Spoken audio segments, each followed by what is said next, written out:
In this week's episode of Gamer Report, the 2013 Consumer Electronics Show itself may be done, but the talk about what was shown at CES is far from over. The political scene won't let go of the violent video game issue. So in other words, yes, more drama. Minecraft lessons, this week's Pokemon announcement, and more coming up.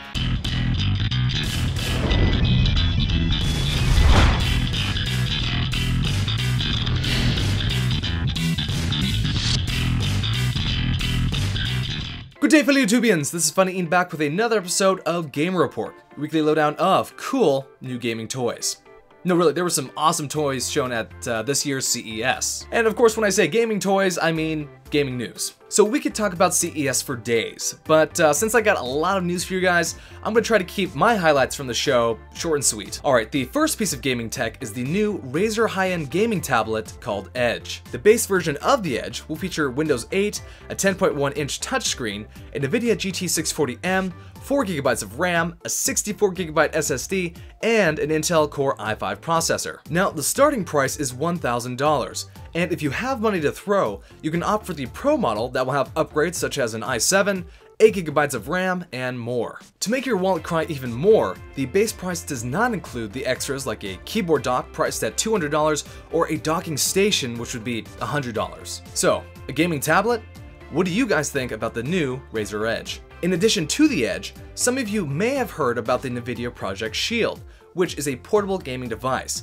Now, Project Shield is essentially a controller that has a multi-touch display that runs Android and lets you not only play Android games, but PC games as well, which will of course include Steam games. Also, Nvidia boasts that Project Shield will have the world's fastest mobile processor, a custom 72-core Nvidia GeForce GPU, and the quad-core A15 CPU. It sounds great, but for now, the price is unknown. Lastly, there is the Microsoft Illumi Room, which essentially turns your room into a screen. More specifically, the room becomes an extension of your TV screen. Now, the technology combines both the Kinect and projector to make it happen. And by the way, the video that you're watching right now was captured live with no special effects added. Cool?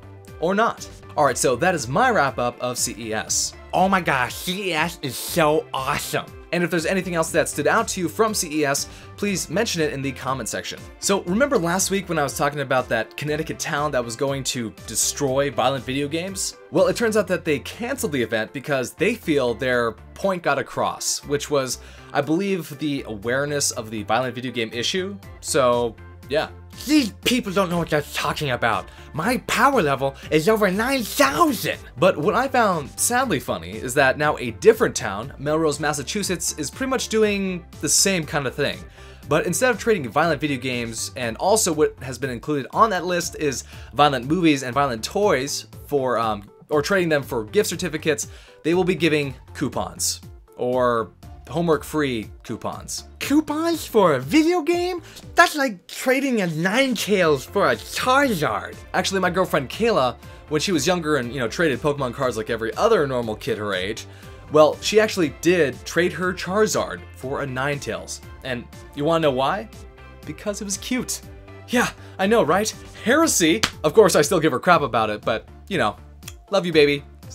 Give me a hard time. Now, in addition, Massachusetts Department of Transportation has removed 9 violent arcade games, such as Time Crisis, one of my personal favorites, from various rest stops. Oh yeah, and that bill that was put through Congress to study the effects of violent video games, yeah, well, that bill died. But the creator of the bill, West Virginia Senator Jay Rockefeller, says that he plans to resubmit the bill unchanged sometime by the end of this month. I'm going to make a new game, Senator Jay Rockefeller versus Laser Lolcats.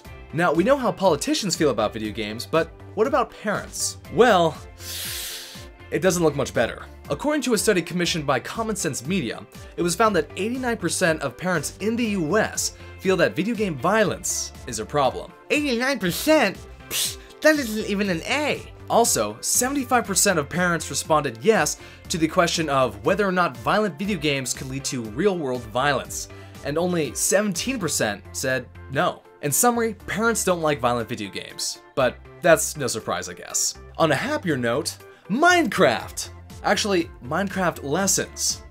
In school. Yep, at Victor Rydberg School in Stockholm, Sweden, 13-year-olds are learning about planning for the future and environmental issues through Minecraft. And this is a compulsory class, which means they have to take it. Why can't I be forced to play Minecraft for class? Stupid! Turns out that the lessons are an experiment to challenge the old educational standards and to innovate the way kids are taught.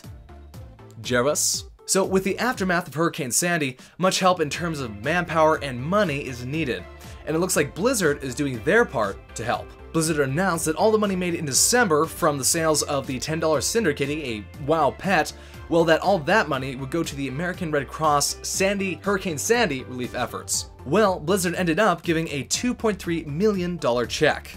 Go Blizzard. Oh my goodness! I'm gonna buy every single Blizzard game that ever comes out for eternity, even though I'm not gonna live that long. Lastly, my prediction last week of this week's huge Pokemon announcement was spot on. The games, Pokemon X and Y, have been announced for the 3DS.